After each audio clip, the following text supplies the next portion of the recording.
Hey, what's up everybody? It's Matthew. Welcome back to Watty's channel. Today's video we are going to continue on with the WWE Mattel Retros review videos. We are currently on Series 7. Now Series 7 was the second of the 2018 releases.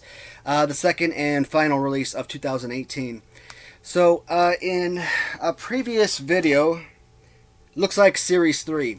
I considered Series 3, which had AJ Styles, Dean Ambrose, Goldberg, and Seth Rollins, to be possibly the weakest figures, the weakest releases in a series for the Mattel Retros.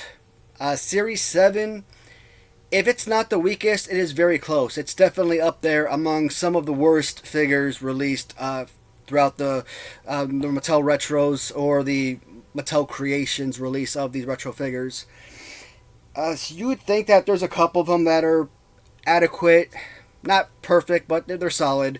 A couple others, I don't like the fact that the legs kick up. What am I talking about? Well, first we'll go with Sheamus. Now Sheamus, based on how you see him displayed inside the card, he's like Nikolai Volkov and a bunch of others. I don't mind the figure on card. I've talked about it with the Mattel Superstars, right? On card, those figures look so absolutely amazing. But you take them out of the card and you hold them in your hand, it's like the small hands and just the funky bodies, it just didn't feel right. So I love the figures when they're carded. Don't like them so much when they're loose. Cello toys. You might look at a few figures and think, okay, they're average to below average figures on card. Then you take them out of the package, you hold them in your hand, you get the nice grip with them. All of a sudden, yeah, they're much better figures loose than carded. So having carded and loose figures, it definitely helps because it gives you the opportunity to see the figure in both aspects. Sheamus, again, a very simple figure, not a lot of color and detail to it. Still an average figure. When you look at Sheamus, play-wise, with the arms extended the way that they are, this is a great figure for play. I have to admit, it really is. What makes this an absolutely horrendous figure? This right here. Now, this figure, sometimes you sit there and you barely tap it and it'll pop up. Other times you got to put like a little bit of pressure on it, like so, and you got to put a lot more pressure on it for it to kick out. But the point is, if I'm holding this figure, how am I holding it? I'm holding it around the waist, right? But my fingers are always going to come around onto the leg. So if you're sitting there and you're wrestling your toys, your hand is always going to be right here on the leg, and that leg is always going to pop up. And that is so absolutely frustrating, so annoying. When you've got figures like Seth Rollins and Goldberg and the two different Sting figures, etc., their poses, because they're fused legs and their arms are up like this, it's a terrible play pose. But I don't know. I might lean the other way. I might despise this particular figure even worse because the legs just do not stay in place. So that is so frustrating. Now, this is one time where I wouldn't mind if there was like a little button on the back. You push the button down and the leg kicks up. Kind of like what you get from original San Francisco toy makers or, a lot of your Toy Biz figures, etc. Because at least then you're intentionally pushing the button down to lift the leg up. But this takes a decent figure, an average figure, maybe even above average, to just an absolutely horrid figure for that one purpose. Sad to say, Sheamus, they could have done you a lot better. But I love the head mold. With the mohawk and everything, beautiful look. I just hate the design of the body. And it doesn't stop there. Last series I complained because they had two of the fused legs figures with the arms in put together. This series, they have two of those figures in one series, and it's so annoying. Another thing I don't like about this is They probably created one of the worst iterations of this legendary character. So he did have three releases in Hasbro, and he's one of only a handful of characters that had three or more figures released. Getting a figure in the Mattel Retros, a no-brainer. He's a legend. He absolutely deserves it. But his figure in the Mattel Retros is absolutely horrendous. Who am I talking about? None other than Shawn Michaels. And I don't know if you guys... It's kind of dark on my end, so hopefully you guys are seeing the figure. Again, I'm trying to use different angles of this room, and I might have to stop this angle because I don't think it's coming out quite as nice. Hey guys, please tell me in the comments if you're able to see this pretty clearly, because if not, I won't use this angle anymore. But back to the figure, Shawn Michaels. Look at the face. It looks absolutely nothing like the picture up here. And I said one of the positives of this line is that, like the Mattel or like the Hasbro's, the figures are made kind of cartoonish, you know, like little caricatures of the real life wrestler, and that was pretty awesome. But Shawn Michaels, this is a terrible, terrible figure.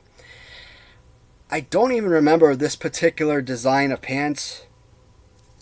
So, you know, Shawn Michaels, he's one of those guys, you know, he got injured in a bar fight and had a long layoff, or he had back injuries and, you know, was supposed to be permanently retired, but he'd come back like 4 years later and start up again. And this would like happen progressively over the course of his career, where he'd have these long layoffs, but he would never officially retire, and he'd always come back to the ring. And nowadays he's, I think he's a president, or he's doing something with, I believe it's AEW he's on. So he's like one of the guys behind the scenes. I don't know, manager, producer, whatnot. But an incredible talent. One of my all-time favorite wrestlers. One of my top 5 favorite wrestlers ever. I'm glad to have gotten a Shawn Michaels figure. Luckily, the one that I purchased on card, I think I got Shawn Michaels from Ringside Collectibles back in 2021. And I think I only paid like $3 for him. So there's certain figures like Iron Sheik, Shawn Michaels, Braun Strowman was another one, which I got from Ringside Collectibles, and I think I was paying like $2 or $3 for each of those figures on card, and that's why when I look at all these figures and I see a Braun Strowman being sold online for like $25 or a Shawn Michaels for like $40, I'm like, no, the value is not even there, and an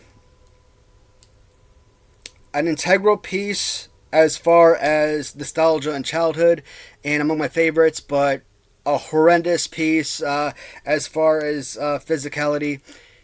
Better than your Series 2 Hasbro Shawn Michaels, sure. Horrible in comparison to the Series 7 or Series 10 white pants or black pants variants from Hasbro. It would be a quality figure, just like Sheamus, if it wasn't for this stupid thing right here. You can't hold this figure appropriately without the leg kicking up on you, and it's annoying as heck. I don't wrestle with these guys, so I don't really have a lot of, you know, knowledge as far as playability. Unlike, you know, the LJNs, when I decided to do my tournament with that, which I kind of wrestled the figures a little bit, just kind of get a feel for them. I didn't really wrestle these to get a feel. But, you know, they operate and function the same way as the Hasbros, so, you know, you really don't have to go back and wrestle these guys. You already have that input from childhood. Shawn Michaels, not a favorite among the actual figures, but a definite favorite among real-life superstars. Alright, so this one I approve of. This one is a fantastic figure. And I'm sorry that this figure is part of this respective series, because this figure, if he was part of another series, would be one of the greatest series ever. Who am I talking about? Chris Jericho. So there are just so many positives that I love about this respective figure. And it all starts with the little, what do we call it? Scarf. I forgot the word for scarf. I told you guys I got memory problems. Simple words like that are going to elude me. So it starts with the scarf, and it ends with the body type. If you actually look at the figure, again, just another one of those fantastic figures with the extended right arm, very synonymous with Hasbro, and the wind-up and a punch. What do I talk about with these figures? In Hasbro, not all the time. Sometimes the arms would have to be loose. If you got a nice and tight arm, the arm's going to stay extended for a nice little clothesline. But if you got like a Hasbro figure with the right extended arm that's much looser, sometimes when you do the wind-up, when they come forward with the punch, it actually punches the person in the face, or the figure in the face. So that's pretty awesome. And you still can do that, just don't extend the arm. But look at the trunks. Hopefully you guys are able to make out the graphics of the trunks, because this stuff is freaking amazing. I do think that the Chris Jericho figure is a top 20 favorite of mine. Where would I put these figures on a list of top 20? I don't know. I think the only figure that I would guarantee a number one slot is Diesel from Series 10. The Diesel figure, I know I would put number one, and I'd probably have Braun Strowman. If Braun Strowman wasn't number one, I'd put Braun Strowman at number two. But Chris Jericho, he might even be a top 10 figure. Again, the overall design of the figure is fantastic. The graphics and the play pose is incredible. So, very well done with Chris Jericho. And I think Chris Jericho is really the only figure here that really saved this respective series. But otherwise, this series could have battled Series 3 for the worst release of figures thus far. Now, we still have 3 more series to complete the original run of 10 series. Plus, we got the Mattel Creations 4 waves to look at. The great thing is, none of the figures from the 4 waves are going to be among the worst. I mean, those are all fantastic. And I'm really looking forward to Series 14, aka Wave 4, because that probably has my favorite release of figures. The last one we're going to look at is Olympian superstar Kurt Angle. Again, I've only known of Kurt Angle through the grapevine. You know, real life Olympian. He used to wear his gold medal down to the ring and whatnot. I think he was a Royal Rumble champion, maybe. If he won like heavyweight champions, European champions, and all that, I would say yes. But do I know exactly? I do not. So I really can't say. You know, he's like your Series 1 John Cena and Ultimate Warrior figure. You know, there's other figures throughout the line that you're going to see with this body pose. So it's definitely not terrible. If I enjoy the Warrior, if I enjoy the John Cena figure, there's no reason why you shouldn't enjoy a Kurt Angle figure as well. So this one looks like the left arm on this figure is stuck in place. Now, I don't know if that's intentional or maybe it broke and someone glued it on.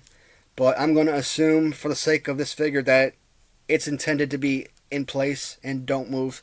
And if that's the case, that's so stupid, because you really can't move the right arm either. Not a whole lot. It's like really super tight.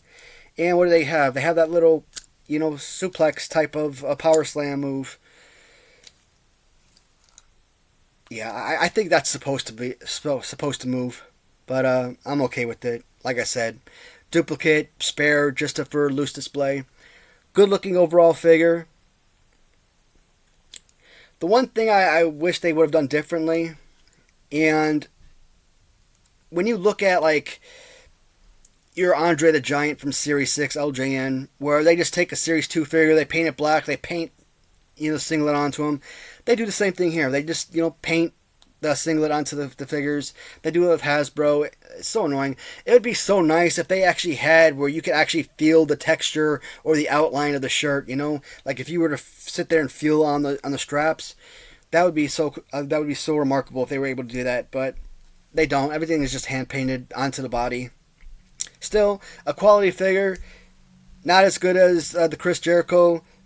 Light years better than the Sheamus or Shawn Michaels figures. Is it a must-have? I wouldn't say a must-have if you're someone who's eager for a good-looking figure, a very playable figure, yeah, this would have a recommendation from me.